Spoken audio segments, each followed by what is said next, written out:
Assalamualaikum warahmatullahi wabarakatuh. Perkenalkan, nama saya Nabila Reski Pramaswari dari Prodi Manajemen B Sore. Di sini saya akan mempresentasikan untuk ujian tengah semester mata kuliah Ekonomi Internasional dengan NIM 281500046 dari Prodi Manajemen B Sore dengan dosen pengampu Ibu Winasari Kusumaningtyas SIPMM. Yang pertama, saya akan menjelaskan ekonomi internasional. Ilmu ekonomi internasional merupakan ilmu yang mempelajari bagaimana hubungan ekonomi antar satu negara dengan negara lain yang dapat mempengaruhi alokasi sumber daya baik antara dua negara tersebut maupun antar beberapa negara. Berdasarkan pengertian tersebut, maka ilmu ekonomi internasional adalah ilmu yang mempelajari alokasi sumber daya yang langka guna memenuhi kebutuhan manusia. Masalah alokasi dianalisis dalam hubungan antar pelaku ekonomi satu dengan negara lainnya. Ilmu ekonomi internasional selain memiliki aspek teoritis, juga mempelajari aspek kebijakan atau policy international setting. Ruang lingkup ekonomi internasional. Ruang lingkup ekonomi internasional terdiri dari A. Teori dan kebijakan perdagangan internasional, B. Teori dan kebijakan keuangan atau moneter internasional, C. Organisasi dan kerjasama ekonomi internasional, dan D. Perusahaan internasional dan bisnis internasional. Perbedaan yang lebih nyata dari ilmu ekonomi internasional dengan ilmu ekonomi umum yang mempelajari hubungan-hubungan dalam suatu negara adalah yang pertama, perbedaan dalam uang yang digunakan seperti dolar Amerika Serikat, pound sterling di Inggris, mark Jerman, yen Jepang, baht Thailand, rupiah Indonesia, peso Filipina, ringgit Malaysia, dan sebagainya. 2. Peraturan atau ketentuan-ketentuan yang dikeluarkan oleh pemerintah yang berkaitan dengan hubungan-hubungan ekonomi tersebut. Misalnya, kebijakan tarif bea masuk atau pajak ekspor, larangan ekspor, kuota ekspor atau kuota impor, dan lain-lain. Perbedaan yang lebih nyata dari ilmu ekonomi internasional dengan ilmu umum yang mempelajari hubungan-hubungan dalam satu negara adalah yang ketiga, derajat mobilitas sumber daya yang dipakai seperti tanah, tenaga kerja, dan modal. Ketentuan-ketentuan pengiriman tenaga kerja Indonesia di Malaysia merupakan contoh mobilitas sumber daya yang dalam hal ini sumber daya manusia. 4. Perbedaan dalam hukum dan selera dan adat istiadat negara Iran. Hampir tidak mungkin akan mengimpor babi atau minuman keras karena alasan hukum dan adat agama. Teori perdagangan internasional. Merkantilisme merupakan suatu sistem tentang kebijakan ekonomi yang dianjurkan dan dipraktikkan sekelompok negarawan-negarawan Eropa pada abad ke-14 dan abad ke-17. Dalam hal ini, mazhab ekonomi praklaksik pada periode tahun 1500 sampai 1750, terutama di Eropa Barat, yang mencerminkan ideologi kapitalisme komersial. Adam Smith dalam 1776 menanamkan sistem ini dengan the commercial or the mercantile system.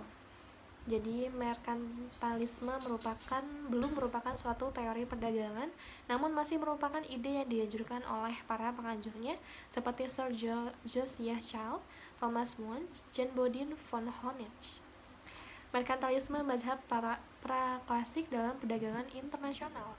Pada dasarnya, ide pokok dalam bidang perdagangan luar negeri atau perdagangan internasional menurut mazhab ini yaitu, pertama, negara harus memperbanyak kekayaan dengan menumpuk logam mulia. 2. Volume perdagangan global harus ditingkatkan dengan memperbesar ekspor dan menekan impor. 3. Surplus yang diperoleh dari net ekspor akan dibayar dengan logam mulia, sehingga semakin banyak logam mulia yang diperoleh di luar negeri. 4. Jumlah logam mulia yang dimiliki suatu negara sebagai alat pembanding tingkat kemakmuran dengan negara lain. 5. Logam mulia digunakan sebagai modal untuk membiayai armada perang demi memperluas perdagangan luar negeri dan penyebaran agama. Kemudian, perdagangan internasional. Pertukaran atau perdagangan timbul karena salah satu pihak melihat adanya manfaat atau keuntungan tambahan yang bisa diperoleh dari pertukaran tersebut.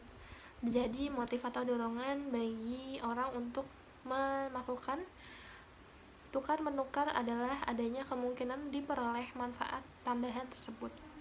Manfaat ini disebut manfaat perdagangan atau gains of trade.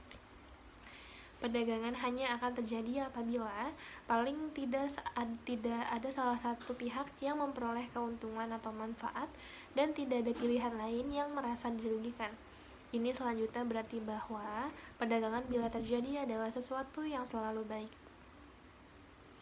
Faktor-faktor pendukung perdagangan internasional. Yang pertama, usaha untuk memenuhi kebutuhan. Faktor pendorong kebutuhan nasional yang utama adanya keinginan untuk memperoleh barang atau jasa yang tidak didapat diproduksi di dalam negeri sendiri. 2. Perbedaan kekayaan sumber daya alam di setiap negara memiliki keadaan geografis yang berbeda-beda, sehingga perbedaan tersebut menjadikan setiap negara memiliki kekayaan sumber daya alam yang berbeda-beda pula. Lalu faktor-faktor pendorong perdagangan internasional. 3. Perbedaan iklim juga mendorong terjadinya perdagangan internasional. Perbedaan iklim setiap negara menyebabkan terbatasnya potensi sumber daya alam. 4. Keinginan memperluas pasar dan menambah keuntungan. Ada kalanya produsen menjalankan produksinya dengan tidak maksimal atau optimal, karena takut akan mengakibatkan oversupply produksi sehingga menyebabkan kerugian.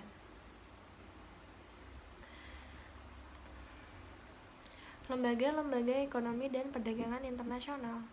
Organisasi internasional adalah sebuah wadah yang menciptakan kesepakatan dalam menjalin hubungan kerjasama internasional yang dapat bergerak di segala bidang atau di beberapa bidang saja. Hubungan kerjasama ini dapat dilakukan oleh suatu negara dengan negara lain atau beberapa negara sekaligus. Wujudnya dapat beragam aspek, baik dalam bidang pertanian, pertahanan, ekonomi, sosial, budaya, iptek, dan lain-lain. Tujuan kerjasama ekonomi internasional adalah untuk memenuhi kebutuhan barang dan jasa dalam negeri, memperluas pasar, meningkatkan produktivitas dan devisa negara, memperluas lapangan kerja, meningkatkan kualitas hidup, mengurangi kesenjangan antar negara, dan mempercepat pembangunan ekonomi global. Lembaga Perekonomian Nasional. Ada Bank Dunia atau World Bank, didirikan pada 27 Desember 1945 setelah ratifikasi internasional mengenai perjanjian yang dicapai pada konferensi yang berlangsung di Washington DC, Amerika Serikat. Di kota Bretton Woods, secara teknik struktur Bank Dunia termasuk salah satu dari PBB, namun secara operasional berbeda dari badan PBB lainnya. Dana Moneter Internasional atau International Monetary Fund atau IMF, tujuan didirikannya DMI tercantum dalam pasal persetujuannya, yaitu mempererat kerjasama moneter internasional, mendorong perdagangan internasional, ketersediaan lapangan pekerjaan, kestabilan nilai tukar, pertumbuhan ekonomi keberlanjutan, menyalurkan sumber daya kepada negara anggota yang mengalami kesulitan keuangan dan mengentaskan kemiskinan di seluruh dunia. Integrasi ekonomi dan perdagangan internasional. Integrasi ekonomi merupakan konsep yang cukup kompleks dan harus didefinisikan secara hati-hati. Secara umum, integrasi ekonomi adalah sebuah proses di mana sekelompok negara berupaya untuk meningkatkan tingkat kemampuannya. Jadi, integritas ekonomi adalah penjemputan atau penghapusan hambatan ekonomi di antara dua atau lebih dari perekonomian negara. Hambatan ekonomi meliputi semua pembatasan dan menyebabkan mobilitas barang jasa, produk produksi, dan juga aliran komunikasi secara aktual maupun potensial relatif rendah. Dampak integrasi ekonomi. A. Kreasi perdagangan atau trade creation.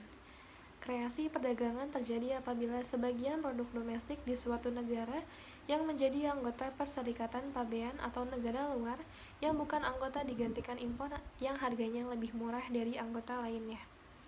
B. Diversi perdagangan atau trade diversion. Kerjasama ekonomi regional memang dapat meningkatkan entitas perdagangan antar negara anggota, namun dalam peningkatan itu seringkali bukan merupakan tambahan baru, melainkan menggantikan yang lama. Dampaknya adalah sebagai substitusi saja, yaitu suatu pengalihan perdagangan dari mitra lama di luar kawasan ke mitra baru anggota kawasan tersebut diversi perdagangan trade diversion. Sistem pembayaran internasional. Pertukaran barter namun dalam dunia barter seperti ini masih ada kemungkinan bagi suatu negara untuk mengimpor barang yang jumlahnya lebih besar daripada produksi ekspornya. Kelebihan impor di atas jumlah produksi barang ekspor tersebut dibayar dari stok barang yang dimiliki dengan negara tersebut. 2. Defisit dan surplus neraca pembayaran saldo. Neraca pembayaran selalu sama dengan nol. Hal ini semata-mata konsekuensi dari membukukan transaksi luar negeri itu sendiri. Apa yang mengalir masuk uang dan barang diimbangi dengan yang mengalir keluar uang dan barang. Standar emas penuh pertukaran barter selalu lambat dan sulit, mempertemukan dua orang yang kebetulan mempunyai kebutuhan yang persis. Kebalikan tidaklah mudah. Oleh sebab itu, sejak lama orang telah menemukan uang sebagai alat tukar yang mempermudah pertukaran, baik pertukaran antar perorangan dalam satu negara maupun antara satu negara dengan negara lain. Alat tukar mempunyai peranan utama yang sama, yaitu memperlancar transaksi.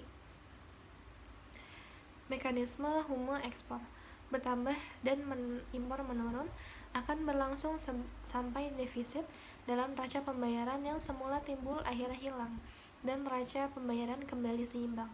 Proses ini berlaku bagi ketimpangan yang berupa defisit maupun surplus, proses penyesuaian otomatis dan neraca pembayaran. Dalam sistem standar emas disebut mekanisme Hume, dikaitkan dengan nama ekonom Inggris abad ke-18 David Hume. Sering pula disebut species flow mechanism karena dimulai dengan adanya aliran flow emas species dari suatu negara ke negara lain. Sistem kurs devisa dan kurs devisa tetap. Sistem standar emas penuh dalam sistem kurs devisa tetap atau fixed exchange rate atau pegged exchange rate. Misalkan 1 rupiah emas diberikan 1 gram emas dan 1 yen emas berisikan 2 gram emas, maka kurs devisa di antara kedua mata tersebut adalah 200 rupiah atau sama dengan 1 yen. Kurs ini tidak akan berubah selama isi emas dari masing-masing mata uang. Kurs devisa mengambang bila kurs mata uang satu mata uang dengan mata uang lain dibiarkan untuk ditentukan secara bebas tarik-menarik kekuatan pasar. Maka kita katakan bahwa negara tersebut menganut sistem devisa mengambang floating atau floating exchange rate. Teori paritas tenaga beli. Teori ini berkaitan dengan sistem kurs devisa mengambang, tapi justru penerapannya dijumpai dengan sistem kurs devisa tetap. Salah satu kegunaan dari teori ini adalah untuk membandingkan dan menentukan apakah kurs yang ditetapkan pemerintah adalah realistis atau tidak. Penerapan teori tersebut adalah bahwa dalam kenyataan syarat ceteris paribus jarang terpenuhi. Dalam praktiknya, kita harus mendalami lebih lanjut faktor-faktor yang termasuk di dalam ceteris paribus tersebut yang sebenarnya telah berubah, dan kemudian menentukan apakah perubahan ini mengakibatkan kurs lamanan tersebut terlalu rendah atau terlalu tinggi. Teori paritas tenaga beli bisa diterapkan dalam praktik, tetapi harus juga dilakukan dengan hati-hati dan penuh pertimbangan. Terima kasih. Sekian presentasi dari saya, kurang lebihnya mohon maaf. Wabillahi taufiq wal hidayah. Wassalamualaikum warahmatullahi wabarakatuh.